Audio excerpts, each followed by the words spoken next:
This is gonna be a magical one. 4K me, yes theory, 4K me. We'll probably never get to travel in time. But certain places in the world allow us to open that door just faintly and leave the rest of the picture to be painted by our imagination.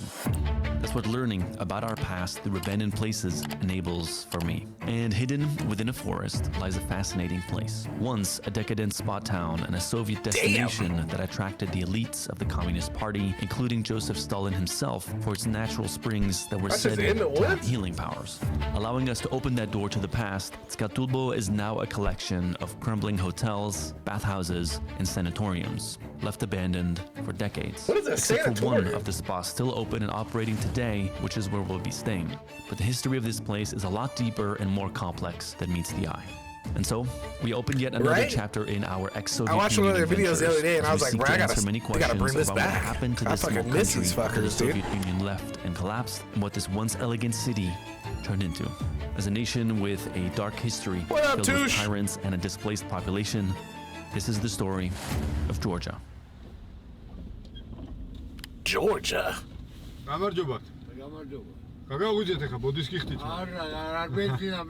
The man who is in charge of the gate here is upset at us because we're late. He was sleeping. Our trip immediately began on a strange note, as we were staying in the only spa resort still open in the city out of the previously 18 operational ones. It feels like we're arriving like a haunted place right now. Hopefully it all goes all right. Yeah, we are the guests, the only guests. Welcome to another strange Yes Theory adventure. The only yes? That's gotta be I'm not sure I'm creepy. gonna be able to sleep. It's so creepy. Why is it dark? Oh wow, I have like an apartment. Sleep well. Thank you.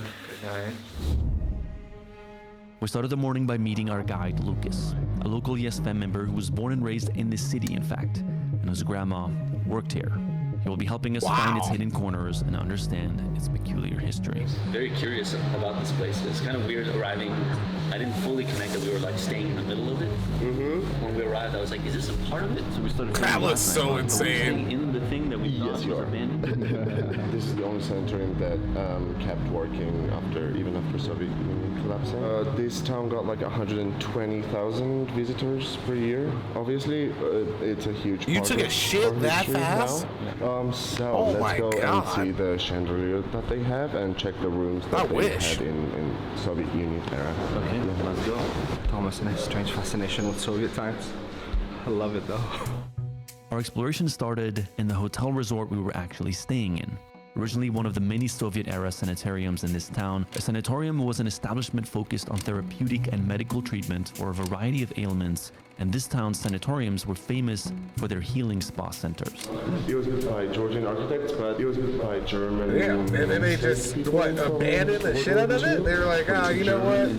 Fuck it. It doesn't really heal you. People were just saying that We're shit. captured by the They were Russians. captured by the Russians. Like soldiers or... Yeah. I see. This story is getting darker by the second. Oh, so the people that ran the town. This first resort just out of the all many got others arrested. we'll be seeing is one of the few still remaining buildings in town which was That makes refurbished sense. after the fall of the Soviet Union and turned into a modern hotel resort in 2011. Although it has only been operational for 13 years, its architecture still remains from its Soviet origins. It looks and walking abandoned. through its halls truly feels like stepping back in time.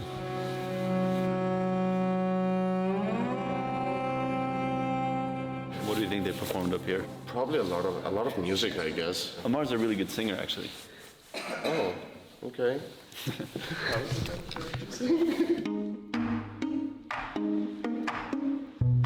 So right now we're going into Bro, that's a sanatorium insane. that is very close to the one that's still active that we are staying in. And where the all rooms these buildings are just preserved up, from the and Soviet you times. So just, they're like, closed, so what? you can't like stay in them, but they're not totally decrepit and destroyed. So we're gonna see it. We're hoping it hasn't fallen apart too much. But we have this elderly man who's coming with us who has the keys to the building. Oh, at least they're not just breaking in. That's why I've always respected Yes Theory too. They always do their due diligence. Due diligence. Jesus Christ. Oh my God. I can't believe people used to live like this, dude. This still works.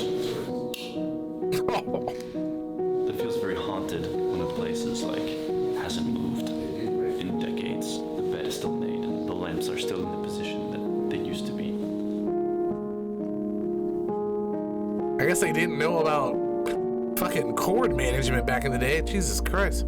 There's also the spas around, like bathhouses, where the radium water, I think it's radium, it's radioactive, but if you have like doctor's permission, you can take these baths.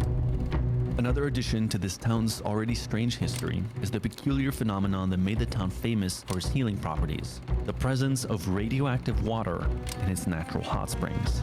Yeah, the spring water in this town contained radon, a radioactive gas deemed a health risk by American environmental agencies, but paradoxically has been utilized in certain parts of Europe for generations as a therapeutic remedy for various health conditions. As we make our way through this gigantic abandoned network of buildings, we were now about to enter the building that gave this spa its notoriety in the first place: Spring Number 6. Built exclusively for Joseph Stalin at the time, it is the largest thermal bath still operating today. Yeah, when they've had deadline of Stalin coming here, they've hired, I think, 4,000 extra workers to finish in time, so he would be able to get his private bath, which we're gonna see right now. It's strange to me that in old Soviet places, I mean, they've kept this, I guess, as like a relic of history, but statues of Stalin still exist. That's a strange thing to me. I've seen even in, Transnistria, this country that doesn't exist inside Moldova, in some cafes there are like posters of him. It's crazy. It's very backwards when you know the millions of people that he killed. Stalin is considered one of the most notorious tyrants and dictators in history, with an estimated 9 million of his own civilians killed or starved under his rule. As Stalin was Georgia, and they were just okay with that shit. Therefore favored by the dictator and positioned as a leisure destination in the Soviet Union. This room was built exclusively for his use in 1951, which he only used once before passing away a few years later in 1953. Only used it once? A little bit disgusted.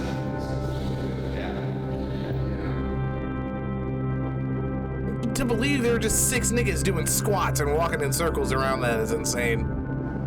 Ew. Bathhouses and all that just confused the hell out of me. Spaceship. What? A unique and strange part about these times was the way their vacations worked. Basically, twice a year, you'd get a ticket that would allow you to travel somewhere. But the Soviet Union would pick where you were going. So you might get a ticket to go to Ukraine, maybe here in Georgia. What? They give it to you, and you'd end up just being sent there in a housing that's assigned to you. It's strange to think that that's, at one point, how a very large portion of the world was operating. Yeah, the fucking dungeon underground world. We are exploring. What kind of vacation is that? It is we're gonna basically an entire choose. city, and as we're driving around, there's the abandoned post office, the abandoned train station, the abandoned KGB building, and so basically all of the Soviet infrastructure has been left behind, and some buildings have been bought, like this one, for example. I just love how grand everything is. And I guess is maybe a project to reconstruct it. The question is, can we sneak into it? Here I go talking about due diligence. Can I talk Passed today? 2 times this guy. He's passed 2 times? Yeah. I hope we're not gonna get arrested. Yay! He's always making everything sound like a joke. I would not want to be arrested in Georgia, please. Holy crap.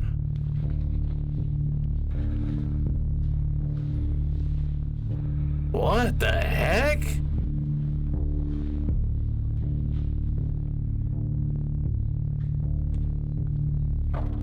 I always feel sad being in a place like this, knowing that so many resources were poured into it, and then ultimately it's just left to rot. Imagine how many fucking slaves worked on this building. Whenever I see plants like that just growing, I always feel like the power of nature reclaiming the planet back. No matter how much we build, how much concrete, how much steel we put into this, plants find a way to grow.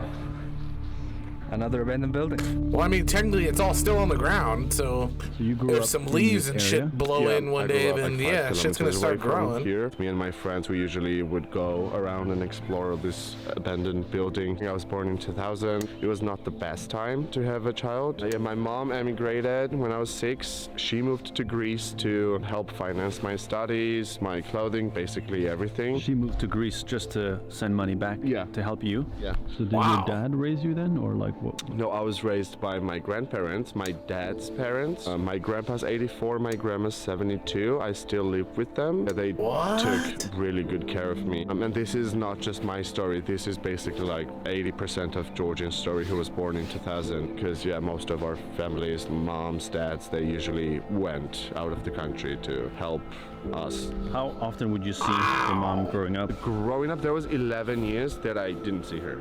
11 years? Yeah, I didn't feel like I was lacking something in my life because my grandma and grandpa filled my life with all the joy. I mean, it makes sense, but at the same time, it be blowing my mind because when you're living in times like this, like what part about it tells you like, hey, I'm kind of horny right now, like we should fuck and I'm gonna leave my nuts in you so that we can have this baby and then we can bring him up in this shithole of an establishment as well. Like,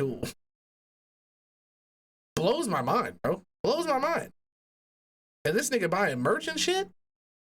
Jesus Christ, bro. Life could always be worse, chat. Just know that.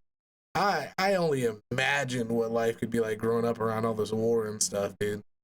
And just all of like the questionable times of whatever, like the fact that there's like countries that just come and go and disappear, like they don't even claim the countries anymore. It's just like all these people, like where did they go? You know what I mean?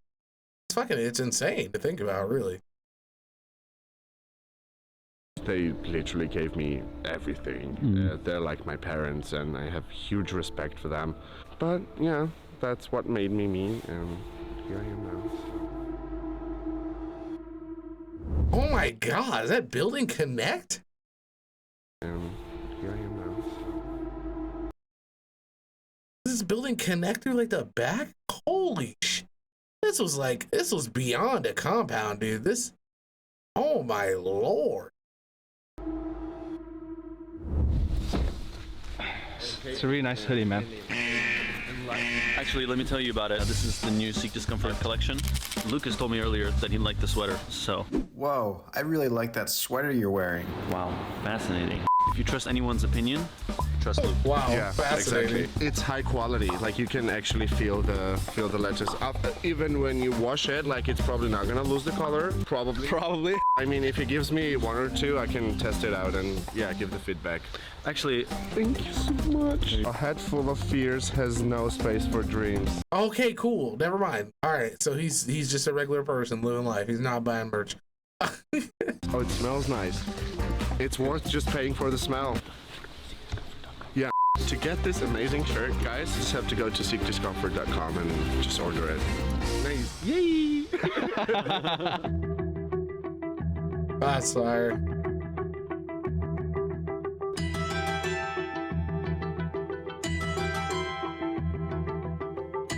I just always wonder what buildings like this looked like before they got destroyed.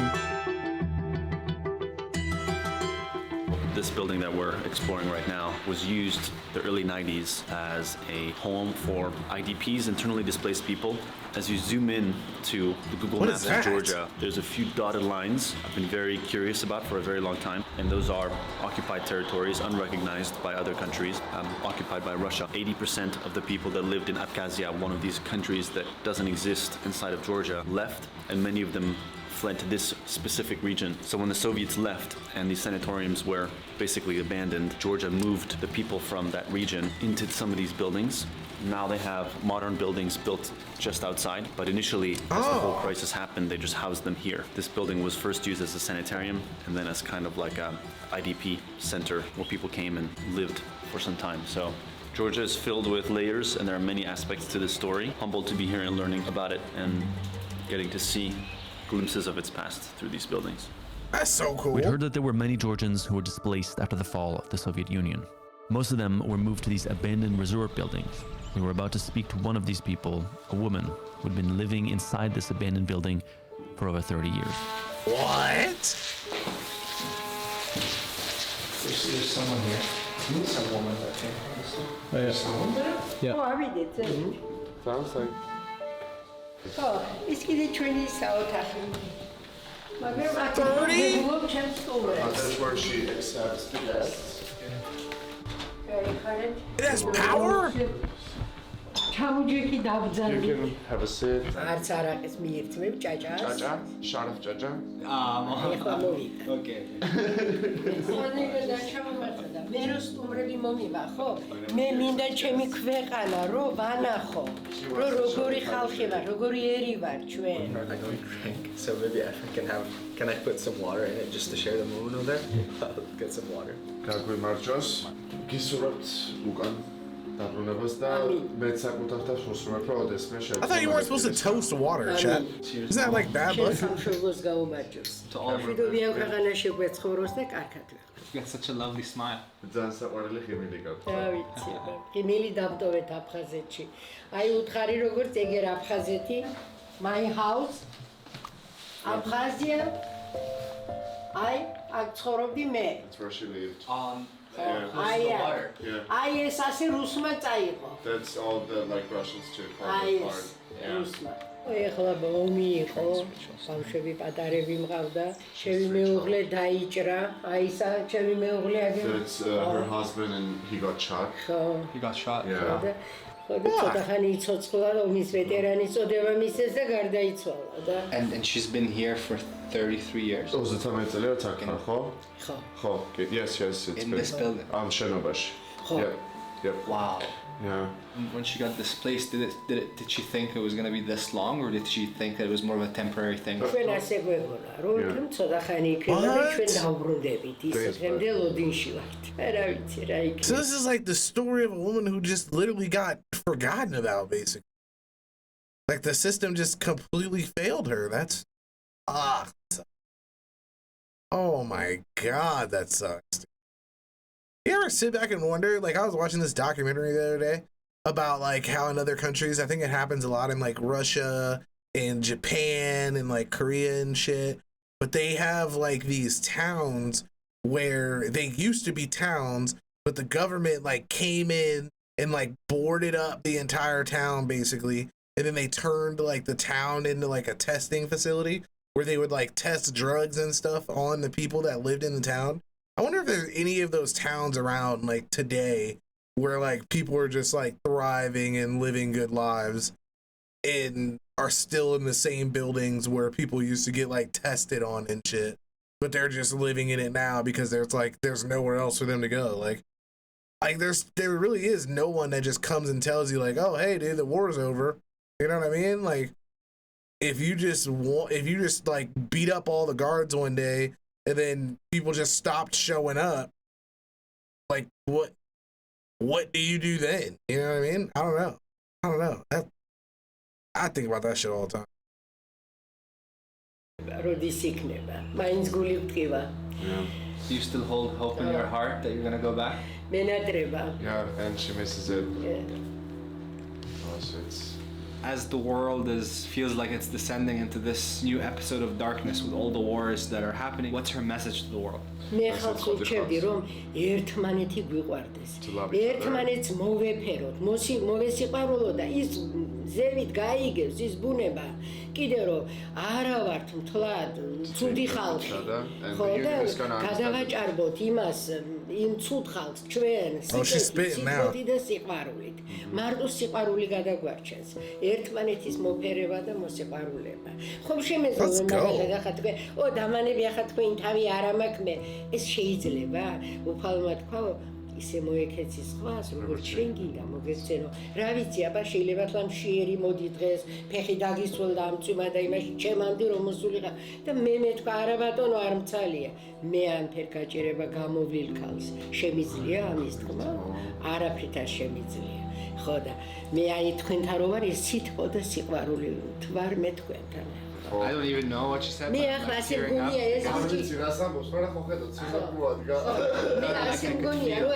See, that's what I'm saying, bro. That's what I be saying to the homies about like the finished music and shit, bro. Like, even though you don't like shit transfers, bro. Like you can feel that shit. Oh, I knew it. The way she was talking, bro, was like, yo, she spit. I know she spit. Like I just spit. Jesus Christ. She says that it feels like I've known him for a lot of time. It's for sure if it's time you guys are meeting.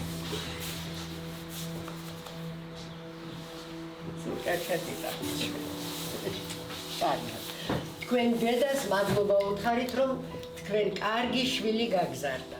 ისი მადლობა კარგად. That's a strong woman, bro. კარგად. Damn, bro. Yeah, what? I wonder if my shorty gonna end up. If I die, is she just gonna go and just live life with a picture of me in the corner and not marry again and shit, and just be like, damn, I had my good times with my nigga Joe? Or she gonna turn into a slut? Oh, scary times.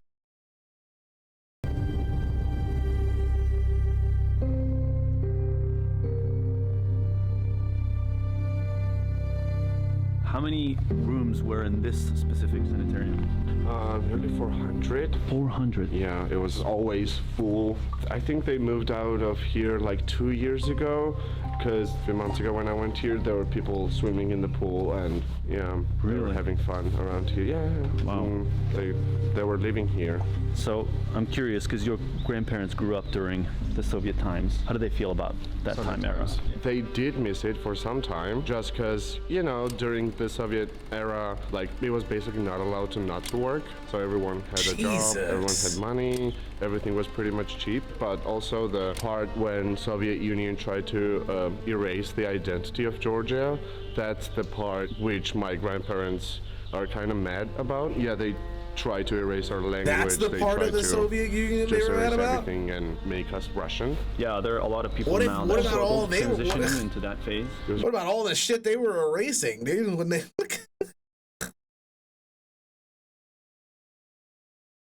oh god. Really tough Yeah. transitioning. There was no electricity after Soviet Union collapse. There was no food. People were in line to get. Bro, I think this this story alone just proves that like people really just be going along with shit. Like they just be like, whatever I gotta do to work, you know what I mean? It sucks for everybody else, but I'm eating, you know? Holy shit, dude. Just bread. So yeah, it was really tough times, and all the families like had certain amount of bread that they could get. So it was tough after collapsing. Damn, Touche, you not enjoying yourself, gang? Yeah, color is stunning, but Sit back, relax, man. We'll get to some wish I music could eventually. see this thing, how it was fresh. Well, I'm not fantasizing about Soviet Union, but the fact is that yeah, this would have looked beautiful. Yeah, how do you feel about Georgia today? I'm feeling really positive. Like 5 years ago, I was kind of planning to move out of the country, but now there's a lot of things that I can do.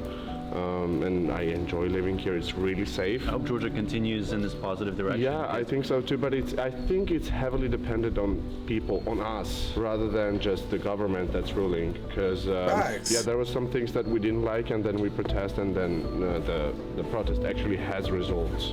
Like government dropping the law after the protest. Like even if you went here 3 years ago, that law after the protest. Oh, Jesus. I was like, wait, what the fuck does that sign say? Like even if you went here 3 years ago, that would be like huge. I thought it said, I prefer peaceful slavery. I was like, what? We want to criticize what's around us. We forget that we're a part of what's around us. And one of my favorite quotes is, we blame society, but we are society. So I think it's a matter of just like not dissociating from the fact that government is also people. And Yeah, I love your love for your country, man. Yeah, I'm trying my best. It took me some time to, yeah. As we arrived with a very limited understanding of this country's history, we were able to faintly open that door into the past through this semi-abandoned Soviet city and paint a clearer picture of what those challenging times were like for Georgia. We think that studying our past is imperative to not repeat the same mistakes tomorrow. And so we hope that we, as the next generation, would listen to these stories and choose more wisely a future of peace once and for all. If you want to support our ability to create independent short documentaries like this, the ultimate way to do that is through our clothing line, Seek Discomfort. Our new drop, Shine Through Fear, is available only for another few days on Y'all better cop. You heard my boy, Seek Discomfort, Either way, man. I appreciate you, and I'll see you soon. I appreciate y'all, man. Like, the fact that they've stayed on this journey, bro, they remain just these fucking motivating, positive fuckers do this whole time. I love it. I'm so proud of these dudes, man. Fucking love it.